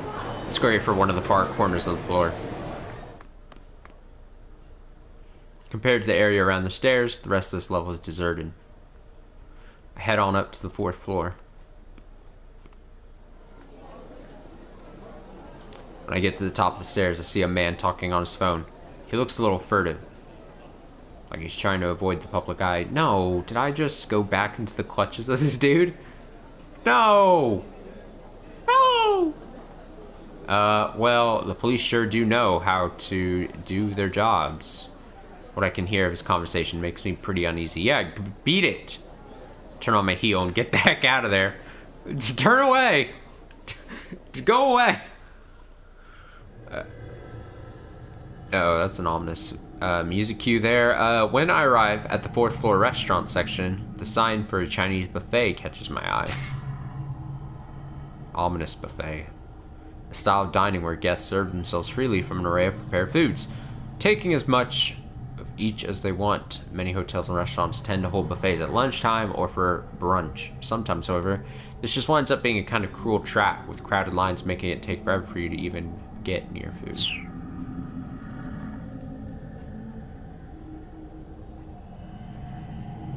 Yeah. Although, I don't know. I think it, like, I've had a couple bad experiences with buffet type things, but I think what I mean to say is, like, I think it depends on where you live, the quality of, like, good buffets. Because I feel like buffet in the south of Texas, like, for me, that's like a warning thing. Like, it's like a potentially bad. Whereas I feel like if you have like better buffet options around where you live, then it's probably good. I've had bad buffet experiences, unfortunately.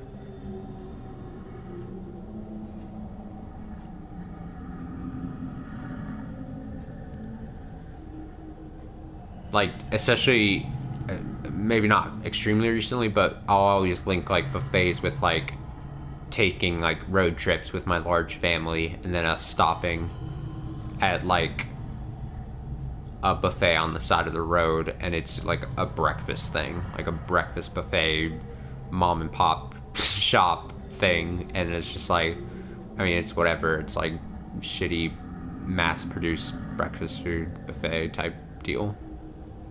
That's not great. The Mabiki Chinese restaurant. The name means something along the lines of fire of morning.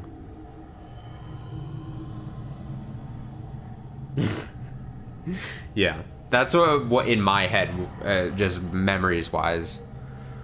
I would imagine though, if you get like a good tier like Chinese buffet, ooh, that does sound good. Something along like something that this game is portraying or something.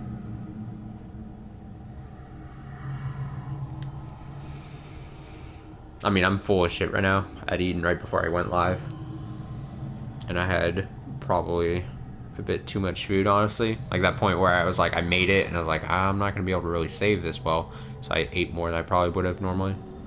I'm just full of shit, so thinking about food is kind of not the best, but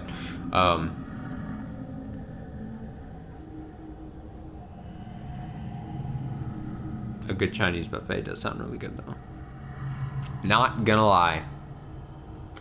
I guess fire is important for cooking, but that's kind of an unsettling thing to call an eatery. Oh well, I guess the name doesn't really matter. I'm in a mood to straight up devour some Chinese food.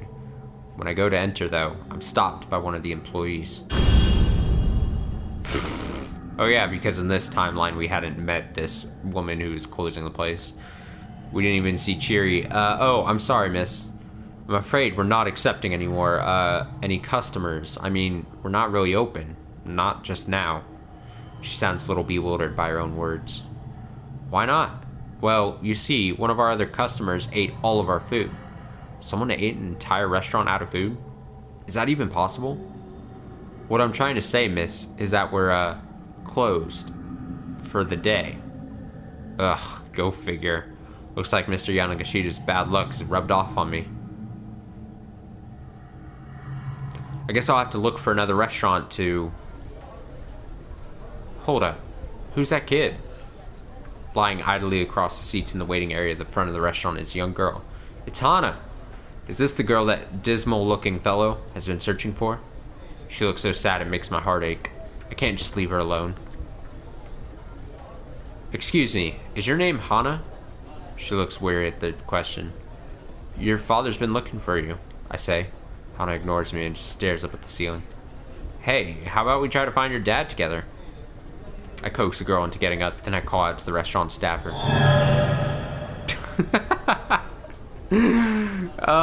Excuse me, where should I go to ask them to put an announcement on the PA system? Dunno.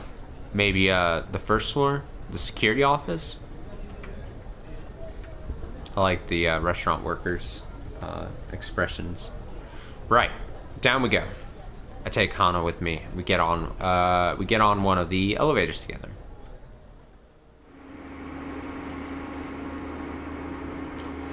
Do you know my father? Hana's tone is pretty brusque. Well, I don't really know him exactly. Then are you a debt collector? I laugh and shake my head. Would a debt collector be wearing an outfit like this? So I guess a fair question, I guess. Hana lets out a deep sigh. So you're just kind of butting in then? Well, yeah, I guess so. I can't help but grin sheepishly. I feel like something about sad little Hana is stirring some of my lost memories. If I just came out and told her that, though, she'd probably think I was a total weirdo. So I decided to say something else.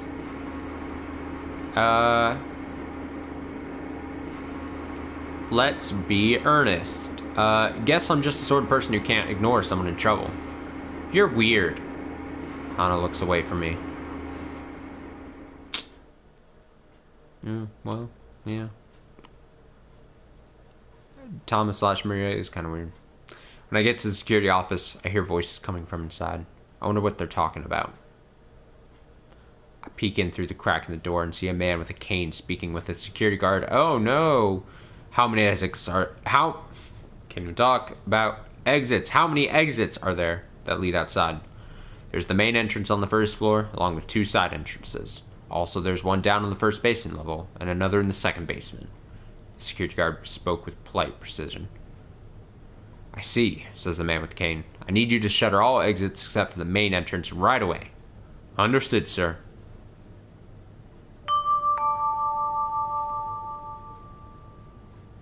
Bing bong.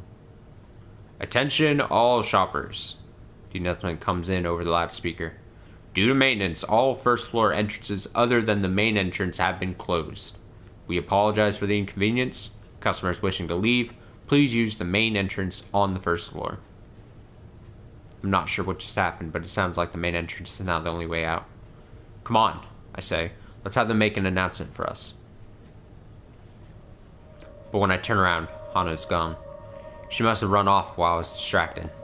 Damn it. Well, looky here. If it ain't that little cutie again. Oh, fuck. The 2 thugs that were after Yanagashita come strolling toward me. Wow, you're a speedy one, huh? Says the bald man. Weren't you downstairs just now? And did you change your clothes, too? He looks me over, seeming impressed. Oh, God. Hey, hold on. Let me see your face. The younger man grabs me by the wrist. Oh, Jesus. You know Yanagashita, yeah? Go on and give him a quick little call for us.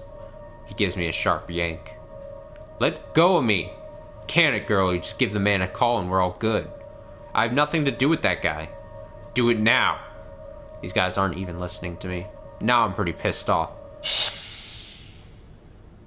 I said I have nothing to do with that guy. Yeah, we saw when she was in the Tama costume, she had fighting ability. She beat up Miku, who was apparently the best wrestler at that one bar pub thing. Yeah. Yeah. Yeah. Get it, Maria. I whip my manhandled arm in a wide arc and send the younger man flying into a stack of boxes. Guess he must not have been expecting that. He hits hard. The impact knocks him out cold. Whoa, who the heck are you? The bald man asks, his eyes wide. Great, strike a pose. Shut up, I tell him. You're next. Ugh. I flash a winning grin. He gathers up his fallen friend and drags him away as fast as he can go. Girl power. Okay, that was pretty strange. It was. I don't think it needs the apostrophe S there. It was just like when I was fighting Miku. Oh, that's just what I said. My body seems to know how to pull off all these moves instinctively. Am I a martial artist, maybe? I really hope you're like some unknown martial artist. Anyway, I've got to find Hannah.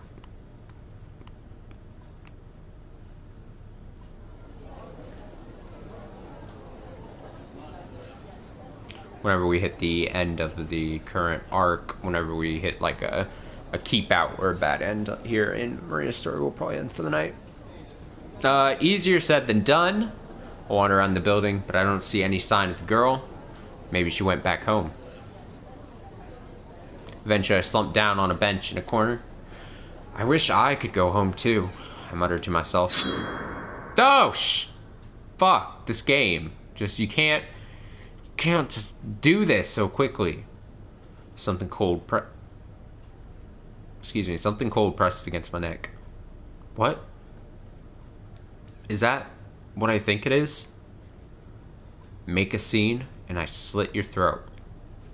Oh no, it is a knife. Oh shit, doofy white guy again. Two foreign men grab me by the arms from either side. In that moment, fragmentary memories flood through my mind.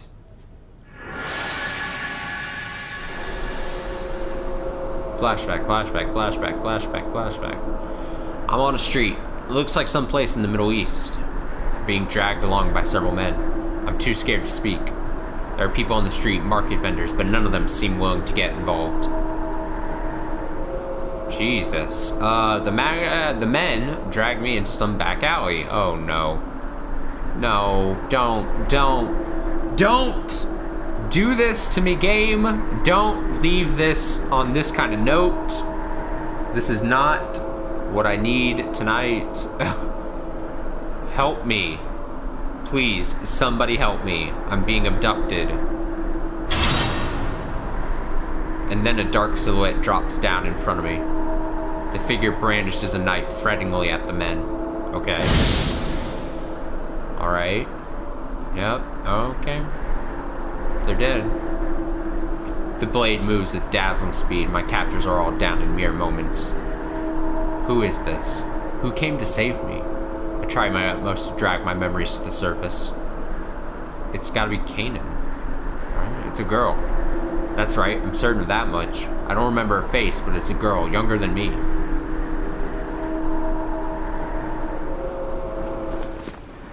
Walk faster. The angry hiss in my ear snaps me out of my flashback. Who is this Kanan girl? So mysterious. I gots to know. What was that memory just now? I'm more concerned about the girl who saved me than I am about the men who've captured me now. The two thugs march me along, still holding me by the arms. Can't believe she was in a place like that. Yeah, talk about giving us the runaround. I can't figure out what they're talking about. A place like what? Giving them the runaround. Do you know me? The two men look at each other. Wait, are you the other one? One of them peers closely into my face. What are you talking about? What do you mean a place like... I stop as a sudden idea comes to me. Hold on. Are you talking about that storehouse? The men look utterly confused. What are you talking about? One of them asks. I explain that I've lost my memory. This seems to make them pretty anxious. We gotta report this. One of the men takes out a cell phone and makes a call. He informs whoever's on the other end that I've lost my memory. I have no idea what's going on. Based on what I can follow from the conversation, though, it seems these were the people who had put me in that storehouse. But why had they done that? One of these guys asked if I was the other one. What could that possibly mean? Could it be? Did they abduct me because they mistook me for someone else? If so, who? The more I try to think, the more muddy this all gets. Calm down. Just calm down. Let's think of what we know. What I do know for sure is that I woke up inside that storehouse, and evidently, I took a blow to the head, and that's the cause of my amnesia. Hold on. That's strange. If these people had kidnapped me before, why wasn't the storehouse, well, locked? Seems pretty sloppy if they wanted to keep someone confined. What could all this possibly mean?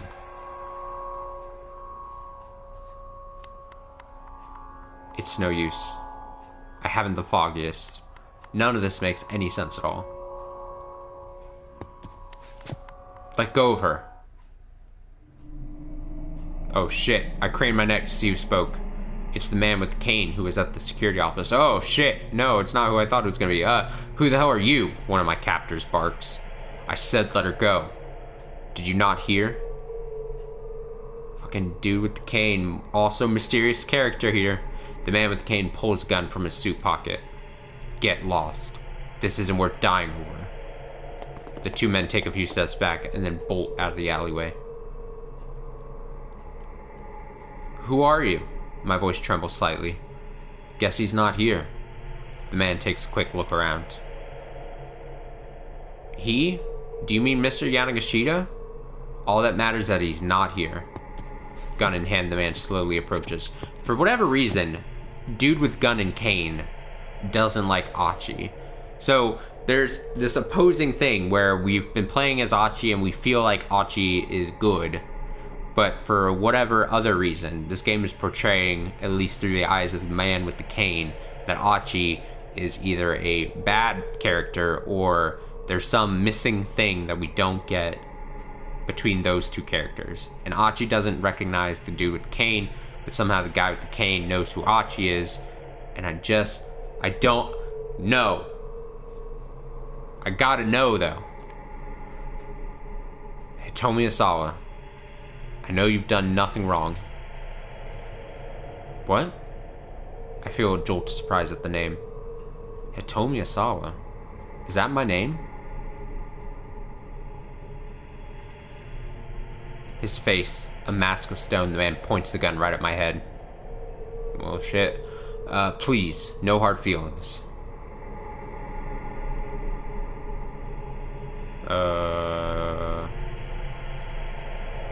Don't do it. Well, fuck. Well, shit. Well, it's a to be continued. Well, at least we finished the Maria hour. Maria hour done.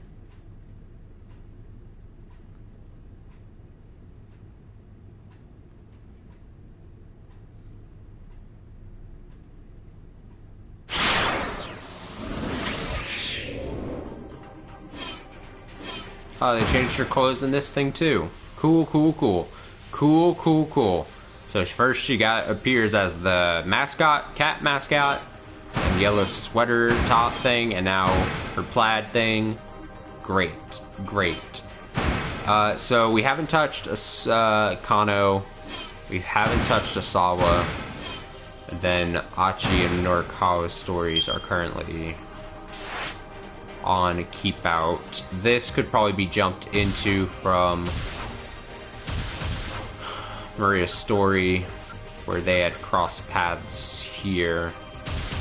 So that's probably what we'll do next time we boot into this, so that we can finish up Achi's story. And then it'll just be Kano, Asawa, and then I assume in one of those two we'll meet, or be able to jump to Minorikawa here. Good stuff.